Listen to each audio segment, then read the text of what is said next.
자, 지금 특별 새벽 기도회 기간임에도 불구하고 수요일 날 저녁에 이렇게 오신 여러분들 반갑고요. 내일 이 얼굴 이대로 새벽에 만나 뵀으면 참 좋겠습니다. 두 분 하셨네요. 내일 두 분 오시려나? 하여튼 뭐 새벽 예배 때문에 모르겠습니다. 한 주간 동안 삶이 어떠실지 모르겠지만 일단 나오는 것 자체가 참 귀하다 생각하고 함께 나오셔서 기쁨으로 또 기도하시고 또 한 해 동안 주신 은혜에 감사하면서 한 해를 돌아보면서 주님의 은혜를 생각하는 한 주간이 되면 참 좋겠습니다. 그냥 뭐 쓸데없이 만들어 이런 것이 아니라 정말 한 주간 동안 기도하면서 하나님이 어떤 은혜를 베푸셨는가 한 해를 돌면서 정말 추수감사 주일이 그냥 기관별 찬양대회 하는 날 이게 아니라 한 해 동안 우리에게 주신 은혜를 생각하는 시간이다 생각하시고 준비하면서 기도로 준비하면서 추수감사 주일을 준비하시는 마음으로 하셨으면 좋겠습니다. 한 주간 잠이 모자라도 주님께서 힘주시고 은혜 베푸실 거라 믿고 감당하셨으면 좋겠습니다. 자, 오늘 그 본문 이야기는 잘 알다시피 13장 자체가 천국과 관련된 이야기입니다. 천국과 관련된 이야기 때문에 오늘 제목도 천국은 마치입니다. 이건 뭐 제가 적은 게 아니라 성경에 됐습니다. 예수님께서 천국은 마치 이러한 곳이다라고 우리에게 가르쳐 주시는 겁니다. 여러분 생각하는 천국 그러면 머릿속에 뭐가 생각나는지 잘 모르겠습니다. 천국, 지금 천국은 마치 그러니까는 우리가 죽어서 하나님 나라 천국에 가서 그곳은 어떠한 곳일까 그런 이야기를 하고 있는 것처럼 여겨질 수도 있다는 거죠. 근데 잘 읽어보면은 우리가 죽은 다음에 하나님 나라, 그 천국 그곳에서 어떤 일이 있는가 그런 얘기를 하고 있지는 않다는 것들을 확인해 볼 수 있는 겁니다. 지금 여기서 이야기하는 이 천국은 저 하늘나라가 아니라 어떻게 보면 이 땅 가운데서 하나님의 나라가 어떤 방식으로 있는가 또 그것을 아는 성도들이 어떠한 방식으로 살아가는가 이 이야기를 지금 하고 있다라고 이해를 하시면 좀 좋을 것 같습니다. 그래서 우리가 잘 아는 그 찬송가들이나 뭐 복음성가 CCM 이런 것에 보면은 하나님 나라 천국과 관련된 찬송이 참 많습니다. 뭐 그 중에 잘 아는 대표적인 거 뭐 480장 천국에서 만나보자 뭐 이런 찬양 있죠. 뭐 언제 많이 부릅니까 이런 거? 주일 그 11시 예배 때 천국에서 만나보자 이런 찬양 부르면은 기분이 어떠신가요 이게? 도대체 여기가 내 지금 예배 드리러 왔는지 지금 뭘 하러 왔는지 뭐 이런 의아심 들 수 있는 거죠. 왜냐하면 천국이라는 단어 자체가 자꾸 이렇게 죽으면 가는 이런 쪽으로 생각하기 때문에 이런 천국 뭐 그것이 맞긴 하지만은 너무 그런 쪽으로만 가기 때문에 그렇습니다. 이 찬송 말고 또 많이 부른 찬송 가운데 438장이 있습니다. 내 영혼이 은총 입어. 맨 마지막 후렴 맨 마지막에 뭐죠? 내 주 예수 모신 곳이 그 어디나 하늘나라. 뭐 초막이나 궁전이나 내 주 예수 모신 것이 그 어디나 하늘나라. 그러니까 주님이 나와 함께 계시고 내가 주님이 나와 함께 계심을 믿고 있다면은 그 자리가 어디라는 겁니까? 이게 하늘나라라는 거죠. 혹여라도 그 자리가 내가 지금 눈물을 흘리고 있는 그 자리라 할지라도 슬퍼하면서 아파하는 그 자리라 할지라도 때로는 주신 은혜에 기쁨과 즐거움으로 나타날 수밖에 없는 그 자리라 그런 자리라 할지라도 어디든 관계없이 그곳이 내가 하나님과 함께 있는 그 자리라면 거기가 뭐라는 겁니까? 하늘 나라라는 겁니다. 그래서 우리는 항상 하나님 나라, 천국 이러면은 슬픔, 근심, 걱정, 뭐 희생, 절제 이런 것과는 전혀 관계없어요. 그냥 기쁨과 즐거움만 넘치는 이런 것만 생각하고 있기 때문에 하나님 나라가 조금 오해되는 경향이 있습니다. 오늘 예수님께서도 그런 하나님 나라에 대한 개념을 갖고 있는 유대인들에게 하나님 나라는 이렇다, 천국은 이런 것이다라고 오늘 가르쳐주고 있는 내용인 겁니다. 그래서 하나님 나라는 어떤 곳이냐? 제가 좋아하는 그 CCM 그 초반에 자꾸 이렇게 찬양 얘기만 해서 성경 얘기 안 하고 찬양에 보면은 이런 찬양이 있습니다. 뭐라 되냐면은 하나님 나라는 어떤 곳입니까? 아픔과 슬픔이 없는 나라입니까? 하지만 우리가 사는 이곳은 그렇지 않은 것 같습니다. 제가 지금 이렇게 그냥 가사는 이렇지 않은데 그냥 막 얘기하는 겁니다. 하나님 나라에 살고 싶은데 이 나라는 지금 이 땅은 그런 나라가 아닌 것 같아 보인다는 겁니다. 그랬더니 또 그다음에 이렇게 얘기합니다. 하나님 나라는 여기가 맞다라는 겁니다. 여전히 아프고 슬픈 일이 있지만은 행복과 기쁨이 여전히 있는 이곳이기 때문에 이곳은 하나님 나라라는 겁니다. 그럼 어떤 기쁨과 행복이 있는가? 우리가 하늘과 땅을 잇는 통로이기 때문에 그렇다고, 그리고 하늘의 뜻을 품고 사는 자들이고, 믿음으로 하나님의 뜻을 보여주는 자들이고, 보내어진 그 자리에서 동참하고 있는 자들이기 때문에 이런 기쁨과 즐거움으로 이 땅은 하나님 나라가 맞다, 이런 찬양이 있는 겁니다. 집에 가서 한번 들어보십시오. 그가 다스리는 그의 나라에서. 들어보시면 됩니다. 이게 하나님 나라라고 이미 이야기하고 있습니다. 그러나 우리들은 항상 하나님 나라 그러면 죽어서 가는 곳, 아니면 이 땅 가운데서 그냥 말 그대로 슬픔도 없고 눈물도 없고 고통도 없고 이런 것이 없는 그런 나라로만 생각을 하고 있다는 겁니다. 그러나 하나님 나라는 그렇지 않다라는 것들을 오늘 보여주는 겁니다. 그래서 본문은 그런 얘기를 합니다. 천국은 그래서 마치 이와 같다라는 겁니다. 그래서 첫 번째 뭐라고 얘기하냐면은 밭에 감추인 보화와 같다라고 되어 있습니다. 천국은 어떤 곳이냐? 밭에 감추인 보화와 같다는 겁니다. 어느 밭이 있는데 그 밭에 뭐가 숨겨져 있어요? 보화가 숨겨져 있는 겁니다. 근데 그 보화를 뭐 한 겁니까? 발견했다는 겁니다. 그 사람이. 보화가 밭에 숨겨져 있고 그 사람이 그것을 발견한 다음에 뭘 했죠? 기뻐하고 돌아가서 자기의 모든 소유를 다 팔아서 뭘 샀습니까? 밭을 샀죠. 밭을 왜 샀죠? 보화가 있으니까 사는 거죠. 보화가 없으면 살 이유가 없는 겁니다. 자, 두 번째 비유는 이렇습니다. 천국은 마치 좋은 진주를 구하는 장사와 같다는 겁니다. 이 장사꾼은 이 세상에서 가장 좋은 진주를 찾기 위해서 끊임없이 노력하는 사람입니다. 그래서 이가 찾으러 다니다가 뭘 발견했습니까? 좋은 진주를 극히 값진 진주를 발견했습니다. 발견한 다음에 이분이 뭘 했습니까? 가서 자기 소유를 다 팔아 그 진주를 샀다라고 되어져 있는 겁니다. 자, 이 두 비유를, 하나는 밭에 감추인 보화 비유, 하나는 값진 진주 비유, 이렇게 얘기를 하죠. 이 두 비유에 공통점이 두 가지가 있습니다. 오늘 이 두 가지를 가지고 하나님 나라가 어떠한지를 같이 이야기하려고 하는 겁니다. 첫 번째 공통점이 뭐냐면은 둘 다 뭐 한 겁니까? 발견했다는 데 있습니다. 한 사람은 밭에 숨겨져 있는 값진 보화를 발견했습니다. 그럼 이 사람은 평생을 두고 그 보화를 찾으러 다닌 사람이었습니까? 찾으려고 하는 생각이 없었던 사람입니다. 그냥 평상시처럼 그냥 자기 일을 하던 사람이죠. 근데 어느 날 우연히 그 밭에 숨겨진 값진 보화를 발견하게 되었던 겁니다. 그러니까 이 사람도 내가 찾으러 다녔냐 안 찾으러 다녔냐 이걸 떠나서 이 사람도 뭘 발견한 거죠? 밭에 감추인 보화를 발견한 겁니다. 이게 공통점이죠. 이게 하나의. 또 진주도 어떻습니까?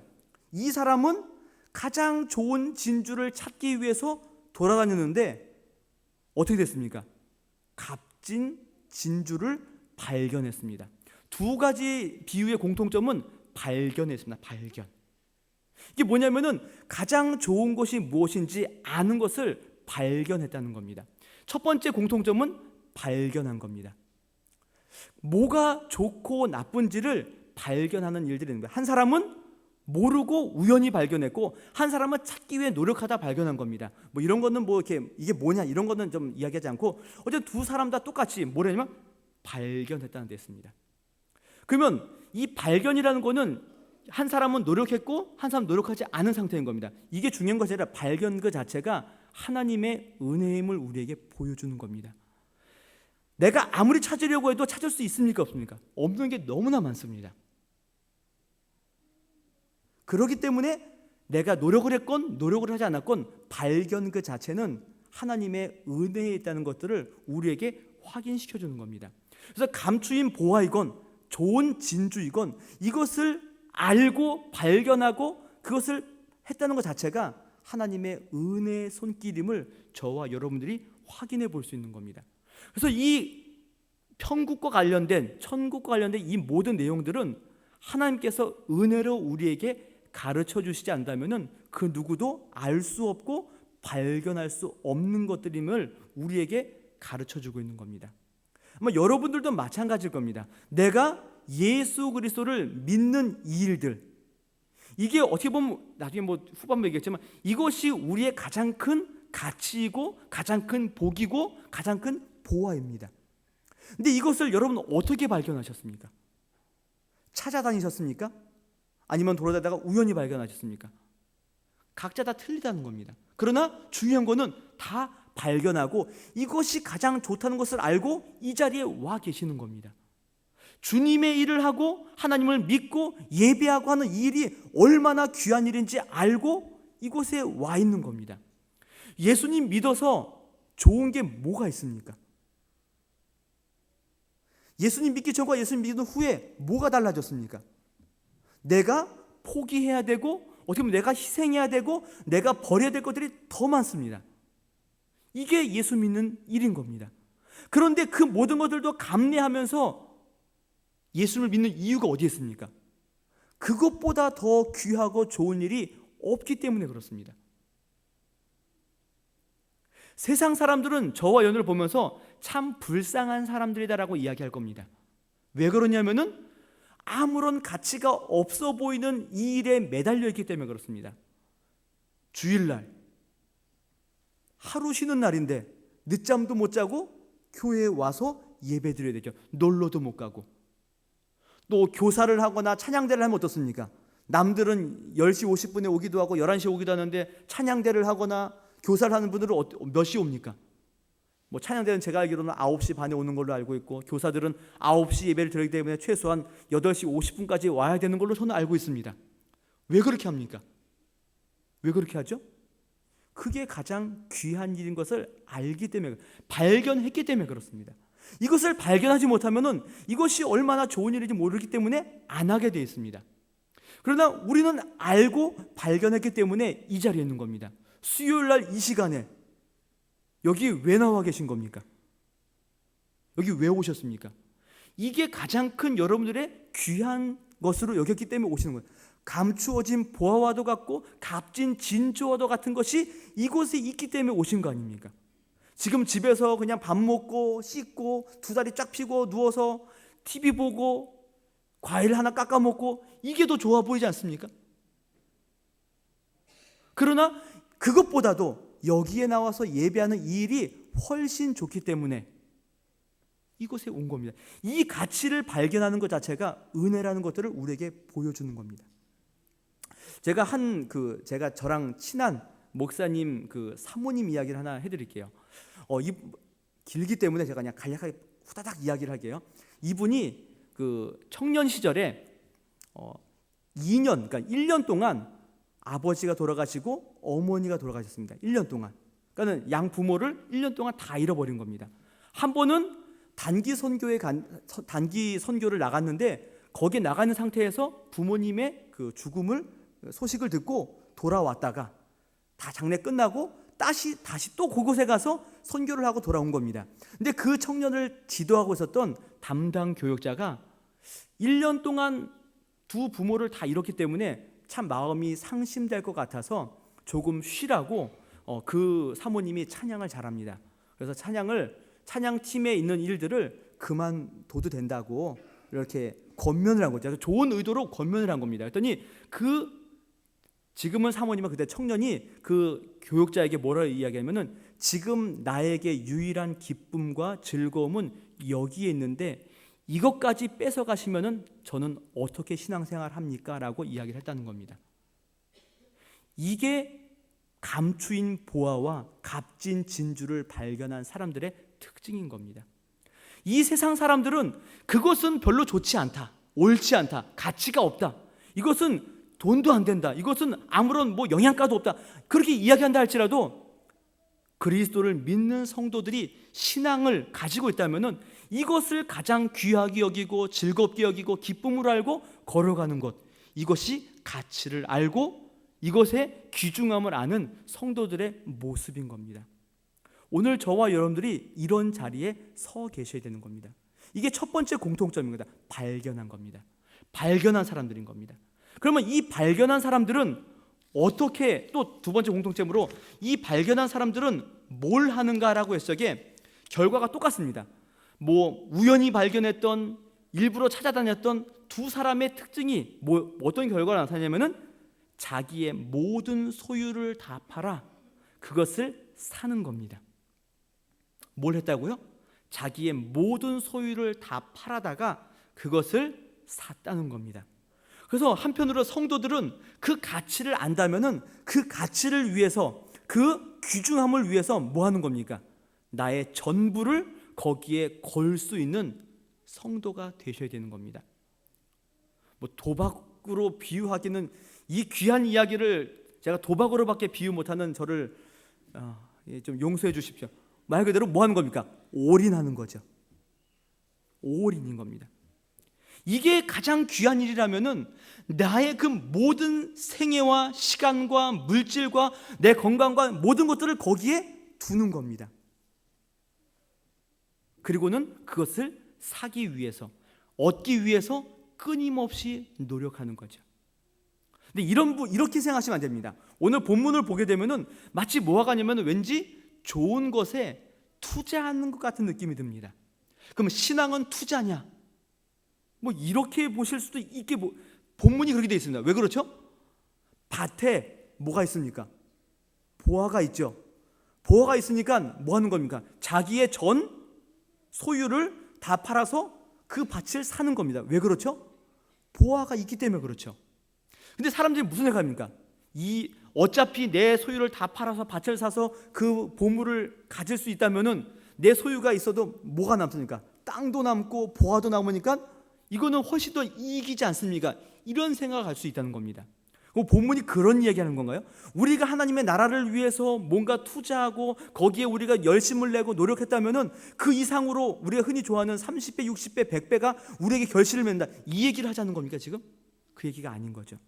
만약에 투자를 해서 얻는 이런 방식이라면은 도대체 이 밭은 얼마짜리인지 따져봐야 되는 거 아닙니까? 그렇죠?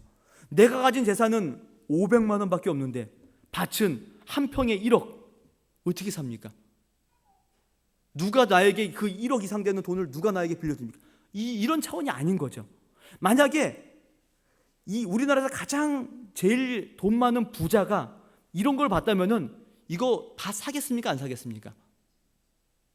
삽니까? 안 삽니까? 안 사죠.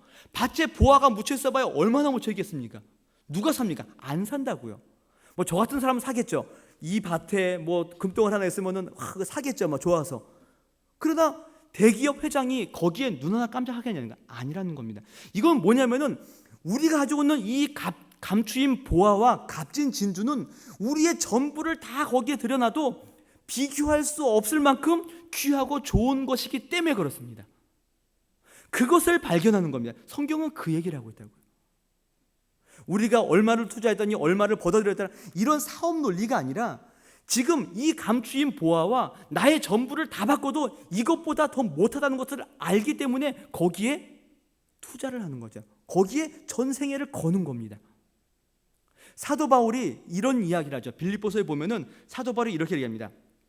그러나 무엇이든지 내게 유익하던 것을 내가 그리스도를 위하여 다 해로 여길 뿐더러 또한 모든 것을 해로 여김은 내 주 그리스도를 아는 지식이 가장 고상함을 인함이라. 내가 그를 위하여 모든 것을 잃어버리고 배설물로 여김은 그리스도를 얻고 그 안에서 발견되려 함이니 라고 되어 있습니다. 그러니까 사도 바울이 자기가 가지고 있는 모든 것, 이것을 다 뭐라고 얘기한다고요? 잃어버리고 이것을 배설물처럼 내가 아무런 가치 없는 것처럼 여긴다 할지라도 내가 그리스도를 얻고 그리스도를 아는 지식을 내가 얻었다면 그것으로 나는 이 모든 것들을 다 포기할 수 있다라고 얘기하는 겁니다. 하나님을 아는 지식, 주님 안에서 주님이 주시는 그 은혜를 맛보기 위해서 내가 이 모든 것들을 다 내려놓겠다라는 그런 희생과 절제가 저와 여러분들에게 있으셔야 되는 겁니다. 이게 천국을 아는 자들의 모습인 겁니다. 그래서 사도 바울은 자기의 무슨 유대인 된 것, 로마 시민인 것, 자기가 무슨 가말리아의 문화인 것, 이런 것들을 자랑하지 않고 뭘 자랑합니까? 자기의 약한 것을 자랑하고 그 약한 것 때문에 주님이 드러나시는 이 일 때문에 자기는 기쁘고 즐겁다라고 이야기하는 겁니다. 나의 죽음도 유익하다라고 이야기하는 사람이 사도 바울인 겁니다. 오늘 저와 여러분들이 이런 자리에 서 계셔야 되는 겁니다. 이렇게 할 적에 뭘 할 수 있는 거죠? 그 귀한 값진 보화와 값진 진주와도 같은 그 귀한 것들을 위해서 우리의 전부를 내려놓을 수 있는 거죠. 사도행전에 보면은 2장에 보면은 그 초기 그 교회의 모습이 드러나는데, 그 그리스도를 통하여서 복음을 접한 성도들이 어떤 일을 하고 있습니까? 무슨 일을 하고 있죠? 후반부에 보면은 믿는 사람이 다 함께 있어 모든 물건을 서로 통용하고 또 재산과 소유를 팔아 각 사람의 필요를 따라 나눠주며 날마다 마음을 같이하여 성전에 모이기를 힘쓰고 집에서 떡을 떼며 기쁨과 순전한 마음으로 음식을 먹고 하나님을 찬미하며 또 백성에게 칭송을 받으니 주께서 구원받는 사람을 날마다 더하게 하시니라. 믿는 사람들이 함께 모여서 뭐 하고 있다고요? 자기의 모든 재산과 소유를 팔아서 함께 나누는 겁니다. 왜 그렇죠? 이 사람들은 뭐 재산이 뭐 너무 많아 흘러 넘쳐서 막 이렇게 이런 거 한 건가요? 그렇지 않죠. 왜 그렇죠? 믿는 그 믿음, 복음을 접한 그것 때문에, 이것이 귀하기 때문에 지금 자신들이 갖고 있는 것보다 성도들과 함께 교회를 이루어서 기쁨과 즐거움을 나누는 것들을 훨씬 더 귀하게 여기 있기 때문에 이런 일이 가능하다는 겁니다. 이게 교회고 이게 하나님 나라의 특징인 겁니다. 사도 바울은 그 사실을 알았기 때문에 나중에 골로새서에 뭐라 그러죠? 내가 비밀인 그리스도를 위해서, 그래서 그분이 나에게 직분을 맡기신 이 직분을 위해서, 교회를 섬기는 이 일 때문에 뭐라 그러죠? 자신의 고난도 내가 달게 받겠노라고 이야기하고 있는 겁니다. 자기의 직분이 교회를 섬기는 일이고 그 섬기는 그 일이 그분이 맡기신 거기 때문에 내가 고난까지도 받아가면서 이것을 하겠다는 겁니다. 그 고난받는 것 때문에 왜 하필 저에게만 이렇습니까? 라고 따지고 있지 않다는 겁니다. 사도 바울이, 여러분 그 성경을 읽으시면서 왜 나는 이렇게 흔히 이야기하는 이런 뭐 같은 고생을 하면서 나가 이런 사도 노릇을 해야 됩니까? 라고 불평한 적이 있습니까? 없죠. 없습니다. 그것을 자랑으로 알고 기쁨으로 알고 그 일을 하는 겁니다. 아니 왜 하필 나만 이런 거 봤습니까? 쟤는 안 그런데 왜 나만 이렇습니까? 이럴 수 있는 거죠. 그러나 그것 자체가, 그 일을 하는 것 자체가 사도 바울에게는 가장 귀한 일이었고, 그것이 그분이 그리스도께서 자기에게 맡기신 일이기 때문에 그것을 기쁨과 즐거움으로 알고 이 일을 감당하고 있는 모습이 사도 바울의 자세인 겁니다. 오늘 저와 여러분들이 이 천국의 비유를 보시면서 하나님 나라는 어떠해야 되는가? 주님께서 나의 눈을 뜨게 하여 주시고 나에게 은혜를 베풀어 주셔서 무엇이 이 세상에서 가장 귀한 것인지 알게 하셨다면 그 은혜를 따라서 나에게 주어진 모든 것들을 다 어떻게 보면서는 희생해가며 포기해가면서라도 그것을 얻기 위해서, 가지기 위해서 노력하는 사람들, 이게 성도고 이것이 천국의 비밀을 아는 사람들의 특징이라는 것들을 확인하시면 되는 겁니다. 이게 하나님 나라입니다. 여러분은 주님 사랑 교회가 천국과 같은 교회가 됐으면 좋겠습니까? 아니면은 지옥 같은 교회가 됐으면 좋겠습니까? 당연한 거겠죠. 이거 뭐 물어보나 마나죠. 혹시 설마 뭐 뒤에 거 그런 분 없으시죠? 다들 천국 같은 교회를 원하실 겁니다. 그렇다면은 천국은 마치 뭐와 같다 그랬죠? 밭에 감추인 보화와 같고 값진 진주를 찾기 위해 찾아다니는 진주 장사와 같은 겁니다. 그리고 그것을 발견했다면은 뭐 하는 거죠? 자신의 전 소유를 팔아서 그것을 사는 겁니다. 그러면 주님 사랑 교회가 이러한 천국이 되기를 원하신다면은 저와 여러분들 이미 그 은혜와 가치의 내용들을 알고 이 자리에 와 있는 분들 아닙니까? 그러면 이제 뭐 하면 되는 겁니까? 이제 그 가치를 따라서 우리의 전 인격과 전 생명과 시간과 전부를 거기에 투자하여서 하나님 나라를 이루어가기 위해서 그것을 가장 귀한 것으로 알고 노력하는 것, 이것이 바로 저와 여러분들이 감당해야 될 일인 겁니다. 이 일을 할 적에 주님 사랑 교회가 뭐가 되는 거죠? 하나님 나라가 되는 거죠. 정말 주님 사랑 교회가 하나님 나라가 되기를 원하신다면은 이런 일들에 열심을 내주셔야 되는 겁니다.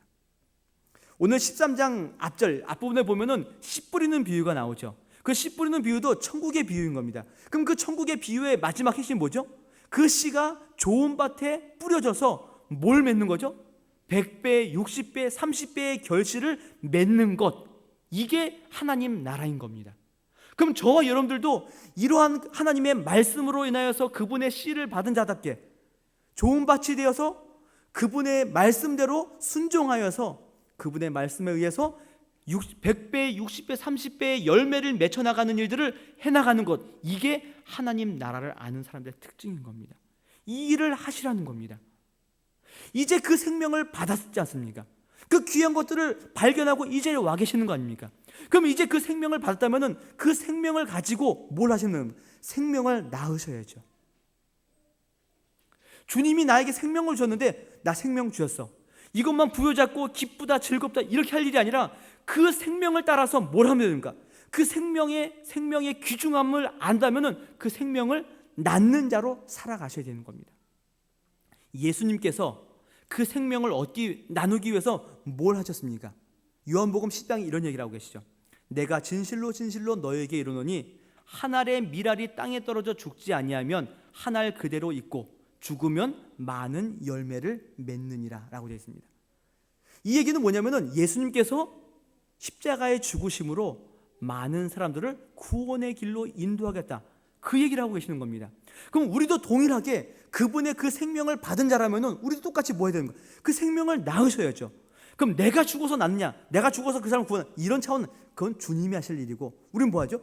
그 생명이 무엇인지를 주님과 같이 보여주는 자로 서 있는 겁니다. 그럼 우리는 뭐 해야 되죠? 주님과 같이 우리도 한 알의 밀알이 되어서 이 땅에 떨어져 죽으셔야 되는 겁니다. 그래야지만 그 생명이 무엇인지 보여줄 수 있는 겁니다.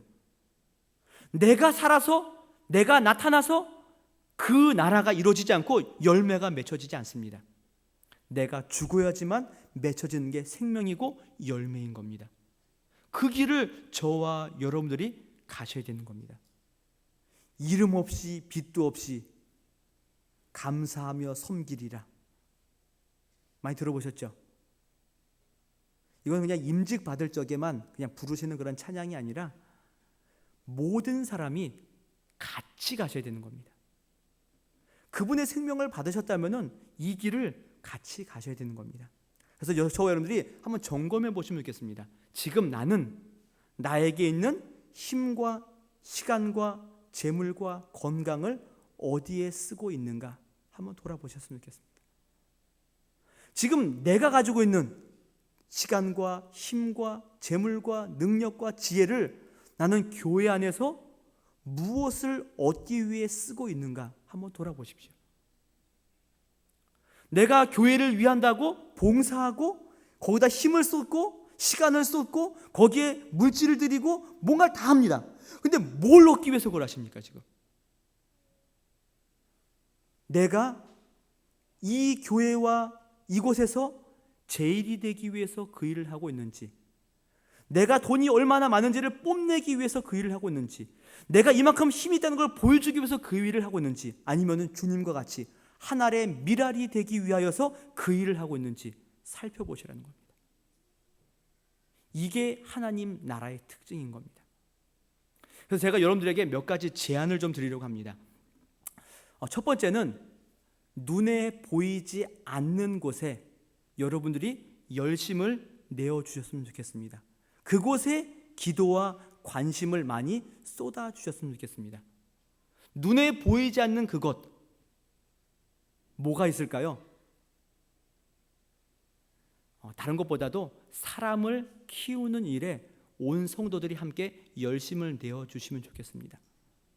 제가 교육부를 맡고 있기 때문에 이렇게 얘기한다라고 생각하지 마시고, 사람을 키우는 일, 제일 먼저는 교육기관을 키우셔야 되고요. 두 번째로는 여러분들 한 사람 한 사람이 커 가셔야 되는 겁니다.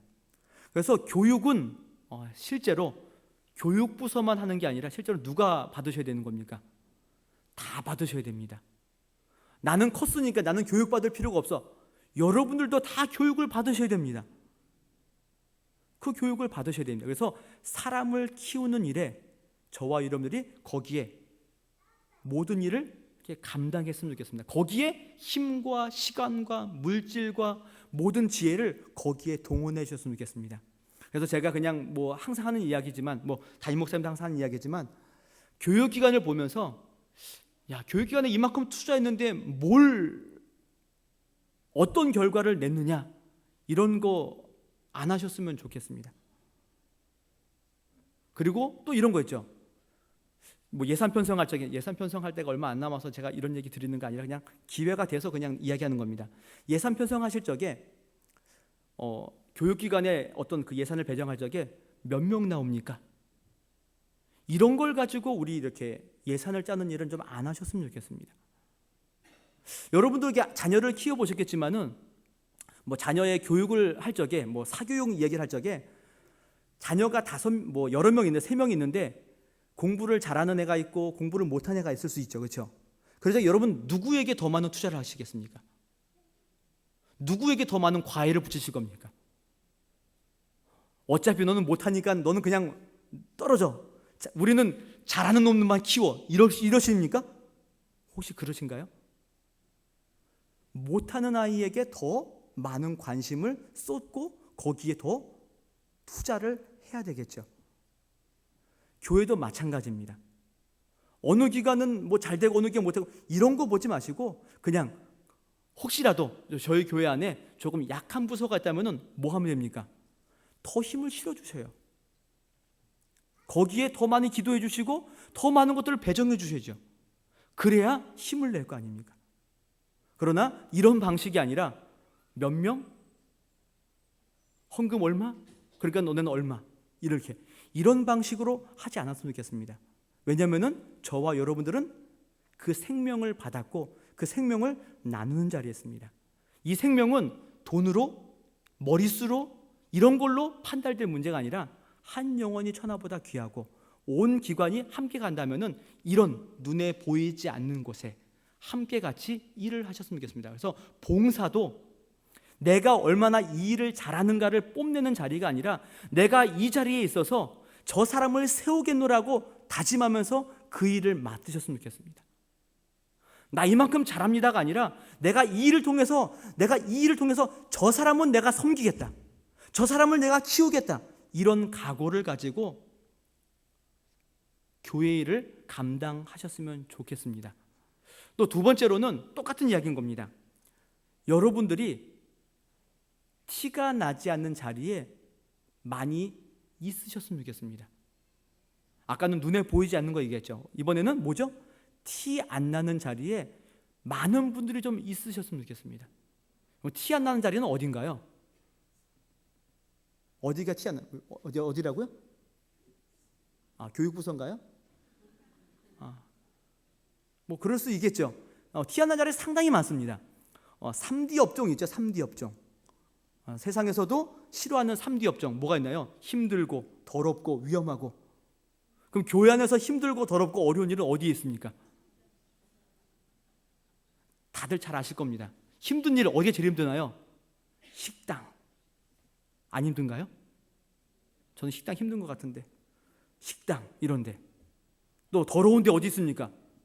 화장실. 힘든 뭐 위험한 데는 어디 있습니까? 어디가 위험합니까? 사실 뭐 찾아보기는 어려운데 저는 개인적으로 교육부서가 제일 위험한 데 같습니다. 해도 티도 안 납니다. 욕만 먹고. 그런 자리에 좀 많이 가셨으면 좋겠습니다. 제가 이렇다고 해가지고 뭐 구역장, 뭐 찬양대, 다른 부서를 제가 뭐 격화시키는 게 아니라 그런 자리들도 많이 가셨으면 좋겠습니다. 왜냐하면은 그런 자리에 안 가려고 합니다. 그렇기 때문에 그렇습니다. 그러나 그 자리가 어떤 자리인 겁니까? 생명을 낳는 자리라면은, 그 자리가 사람을 키우는 자리라면은, 그 자리가 주님과 같이 하늘의 밀알이 되어서 썩어 많은 열매를 맺는 그 자리라면은 뭐 하셔야 되는 겁니까? 거기에 가셔야죠. 가셔야 되는 겁니다. 제발 저는 빼주세요. 저는 못하겠습니다. 그냥 고개 숙이고 웃지 마시고요. 그냥 그렇게 하셔도 좋을 것 같아요. 이게 하나님 나라인 겁니다. 하나님 나라의 그 가치와 그 귀함과 그 좋은 곳을 발견한 사람들이라면은 이런 자리에 더욱더 열심을 낼 수밖에 없는 성도가 되셔야 되는 겁니다. 이런 여러분들에 이어서 2016년 구역도 바뀌고 부서도 바뀌고 많이 바뀔 겁니다. 그러나 내가 왜 저는 이런 자리에 주신 겁니까? 이런 얘기 나오시면 됩니까? 안 나겠습니까? 안 되시는 겁니다. 여기 왜 시키셨어요? 하기 싫은데, 어려운 자리인데 저 미워하십니까? 이런 얘기 하면 됩니까? 안 됩니까? 안 되는 겁니다. 정말 아무도 가기 싫어하는 자리에 있다면 어떻게 하셔야 되죠? 오 주님 감사합니다. 저를 이렇게 보이지도 않고 티도 안 나는 자리에 저를 보내주셔서 너무나 감사드립니다. 이게 어떤 사람들인 겁니다. 천국을 아는 자들인 겁니다. 이게 밭에 감추인 보화를 얻은 사람들인 거, 발견한 사람들인 겁니다. 여러분 오해는 하지 않으시면 좋겠어요. 제가 이런 얘기 하려고 일부러 설교하러 온 거 절대 아니니까 절대 오해 안 하시면 좋겠어요. 그냥 기회가 돼서 제가 말씀드린 겁니다. 이게 하나님 나라를 아는 사람들이고 그 가치를 발견한 사람들인 겁니다. 저는 주님 사랑 교회가 정말 이런 일들이 많으셨으면 좋겠습니다. 하기 싫어하는 거, 하기 싫어한 자리에 더 많은 사람들이 지원했으면 좋겠고, 보이지 않는 자리에 더 많은 사람들이 있었으면 좋겠고, 남을 섬기는 자리에 더 많은 사람들이 있었으면 좋겠고, 그 사람을 세우기 위해서 나의 모든 것들을 내려놓을 수 있는 그런 사람들이 많으셨으면 좋겠습니다. 그것은 희생도 아니고 그것은 내가 어떤 것들을 포기하는 고통도 아닌 겁니다. 그 일을 하는 것 자체가 하나님의 은혜의 자리인 것이고 그것이 기쁨의 자리인 겁니다.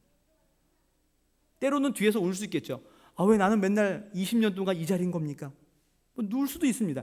그러나 그 자리에 있는 것 자체가 하나님의 은혜의 자리인 줄 알고 가장 귀한 자리에 여러분들이 서 계시는 줄 알고 그 일에 끝까지 열심을 내시는 여러분들이어서 주님 사랑교회가 정말 천국과 같은 하나님 나라가 정말 이 자리에 있다는 것들을 보여주시는 자리에 우리 모든 성도들이 함께 지으시고 지어져 가시고 함께 세워나가시는 그런 귀한 은혜가 주님 사랑교회 가운데 또 여러분의 10년 가운데 있으시기를 주님의 이름으로 부탁을 드리겠습니다. 기도하겠습니다. 하나님 아버지 고맙고 감사드립니다. 하나님 나라는 천국은 다른 것이 아니라 주님이 주신 그 은혜를 발견하고 그 은혜를 가지기 위하여서 소유하기 위하여서 또 때로는 그 은혜의 생명을 나누기 위하여서 나의 전 생애를 거기에 놓는 것임을 저희들이 확인해 보았습니다. 하나님 이러한 일들 때로는 어려울 수도 있고 때로는 남몰래 뒤에서 눈물을 흘리는 자리일 수도 있습니다. 그러나 그 일을 하는 것 자체가 기쁨이요 즐거움이요 성도가 마땅히 감당해야 될 그 자리인 줄 알고 함께 열심을 내며 또 이런 일들을 위해서 함께 교회를 세워나가는 귀한 은혜 있게 하여 주옵소서. 주님께서 한 알의 밀알이 되어서 많은 사람들의 생명을 얻기 위해서 죽으셨던 것처럼 저희들도 사람을 세우며 생명을 나누어주며 또 생명을 더욱더 많은 사람에게 나눠주기 위하여서 우리의 전부를 때로는 드리며 나타내며 살아갈 수 있도록 저희들 가운데 은혜 베풀어 주옵소서. 그래서 주님 사랑 교회가 이러한 나라로 이러한 천국과 같은 자리로 함께 세워져가는 복된 은혜가 항상 충만할 수 있도록 주님께서 함께하여 주시옵소서. 예수님의 이름으로 기도드립니다. 아멘. 하늘에 계신 우리 아버지, 아버지의 이름을 거룩하게 하시며 아버지의 나라가 오게 하시며 아버지의 뜻이 하늘에서와 같이 땅에서도 이루어지게 하소서. 오늘 우리에게 일용할 양식을 주시고 우리가 우리에게 잘못한 사람을 용서하여 준 것 같이 우리 죄를 용서하여 주시고 우리를 시험에 빠지지 않게 하시고 악에서 구하소서. 나라와 권능과 영광이 영원히 아버지의 것입니다. 아멘.